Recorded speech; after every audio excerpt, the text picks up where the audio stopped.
So this is the Seat Leon Cupra. This has 280 brake horsepower compared to something like the GTI 308, which is 270. This is 280. Now, legend has it you can chip this to a lot higher than 280.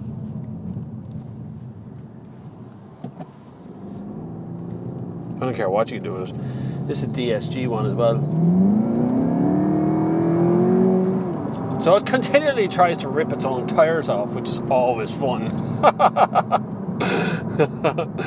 But you do have drive modes. Now, I quite like the drive mode in a Cupra because there's a couple of ways of accessing it. One is obviously the race. You can have this little race thing here, and it is already in Cupra mode, so I might leave it there. Sport and comfort. It's very easy to drive this car because it's an estate. Was a hatchback, is an estate. I've always got a soft spot for Leon because, well, I own one, not one of these ones. I own a 2006 Seat Leon, which I still love. It's a lovely car, never gives me any trouble. 2006, like as a 10-year-old car, the car just rolls on like nothing ever happened. The thing about Seat, and what I've always asked Seat to be for me, was quite simply the Alfa Romeo of the Volkswagen group. That's kind of where I wanted to be. The kind of slightly psychologically unhinged younger brother of Volkswagen. That's where it needs to be. But I'm not sure that's where it is. How do I live with a Cupra? So look, we know a Cupra is fast, right? I'm not going to mess around. It's probably the fastest of the Volkswagen group, I think. A Seat Leon Cupra or around Mondello, I can make it go faster than a GTI Golf. Okay, easy. I can probably make it go as fast as a Golf R because they're light. There's not much in them, so they go and they go quick. Weight is everything. Weight is everything to a car. Weight upsets every detail of a car. Okay, don't think weight is the most critically important thing. And so, the lighter the car, the more responsive it's going to be in all situations. But what about this thing? Why would you buy a Cupra over a Volkswagen Golf GTI? Why would you buy a Cupra over a Golf R? And most certainly, let's look outside the Volkswagen brand. Why would you buy a Cupra when you can have a Peugeot 308 GTI? You can have kind of the same money as well. You can look at, there's a multitude of hot hatchery out there that you could have instead of this kind of car. But this is very practical. I have a big cup holder, cuppy holder here. I have two cup holders here. I have this glove boxy thing here. I got a proper glove box over there that can handle things. I got bin holders over here, bin holders over there. I have an estate boot, not a small boot, a big boot. I've got all of that covered. Plus, at any given point, I can flick this and just press that on to there, to Cupra, then go manual, do that, boom. And it becomes like a PlayStation game at any point. And this is why you want a hot hatch. This is why hot hatches make sense. Because you can drive the thing every day, and whenever you want to do it, whoof, you're off. You're off and you're gone. And that's a huge part of it. Wexford. I fancy going to Wexford, so we're going to go down to Wexford.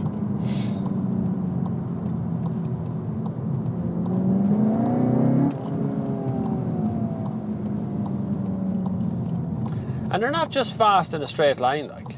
Cupras are quick everywhere.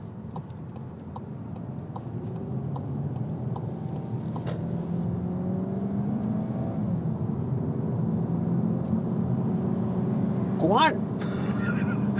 Go on. Go on. I swear the speed limit is not 40 kilometers an hour along here. Everybody's so terrified of breaking the speed limit. They're just all creeping, oh my God, I'm going to watch my speed limit. What's that? I look at that. There's a Mercedes. Oh. He's broke down. But God, what a beautiful looking car. What a way to break down. That would be a lovely way to break down the Friday, wouldn't it? He's wondering why I'm talking to myself, but I'm not. I'm talking to you, the audience. You're so pretty and beautiful, and I love you. Anyway, on with the Cupra. You get basically all of the slightly older generation parts that Volkswagen and Skoda were putting into their cars in this car in one shot. So, like, I don't see a drawback. I really don't see any drawbacks here. And it's relatively cheaper than a Golf, or particularly Golf GTI. You get a limited slip differential. You get away from the line before anyone else gets a chance to even think. You're already half it on the road. It's like an amazing little package of things. Look how far back everybody is. There's just a little squirt on the accelerator pedal. I love these kind of cars. I love hot hatches. And the Cupra makes an awful lot of sense in my mind because it's very reasonably priced. You do get a bucket load of performance, while at the same time you get a lot of comfort. It's a really comfortable car to be in and drive and use, and it's quiet, it's economical, good range at the moment. Although I'm sprinting up and down, so that's going to mess with the range, but right now it's telling me that I can go 700 and odd kilometers on a tank of fuel. That's really good. This is petrol power, not diesel. I really enjoy cars like these because they give you a sense of, I can have performance, but yet, I can tip up the key and put things in the boot as well, and it'll all fit, and, I'll have plenty of time to get from one thing to the other. I don't see the problem. What's the problem? Problemo? I love how sprinty the car is. I love that. That's what I love about these hot hatch cars. They're like sprint. They sprint from one thing to the next. It's not about high speed or zooming down big autobahns at 1,000,000 miles an hour. It's about zipping from 30 kilometers an hour to 60 kilometers an hour. It's that zone. It's that little zip, zip, zip, zip, it's that point that really makes it good. And DSG, I mean, God, could you get more comfortable when it comes to like a fast car? You don't even have to push the clutch in. Just does it on its own. Peugeot RCZ in here, very nice. Quite like them cars still. They're very pretty. They're very pretty in an unusual way. They're not as pretty out the front as I thought they would be, but they're nice enough though.